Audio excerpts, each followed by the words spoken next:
সকালবেলা পিসির বাড়িতে গিয়ে দেখি মিঠুদি চিচিঙ্গার ছাল ছেড়ে কী একটা রান্না করছে। জিজ্ঞেস করাতে বলল একটা ইউনিক রেসিপি রান্না করছি, তুই পারলে ভিডিও করে নে।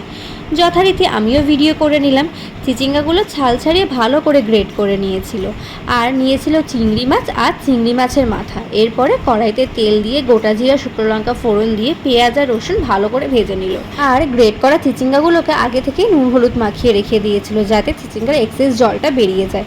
তারপরে সেই জলই ভালো করে ছেঁকে নিয়ে কড়াতে দিয়ে ভালো করে ভেজে নিচ্ছিল। আর চিংড়ি মাছের মাথাগুলো পেস্ট করে নিয়েছিল, নিয়ে একটা কাপড়ে ভালো করে ছেঁকে নিয়েছে যাতে লামসগুলো মুখে না পড়ে। এরপরে সেই পেস্টটাকেই কড়াইয়ের মধ্যে দিয়ে ভালো করে কষিয়ে নিল, যতক্ষণ না মশলা থেকে তেল সেপারেট হয়ে একদম শুকনো ঝরঝরে হয়ে যায় ততক্ষণ অবধি রান্না করতে হবে। রান্নাটা যতটাই ইজি ততটাই সুস্বাদু।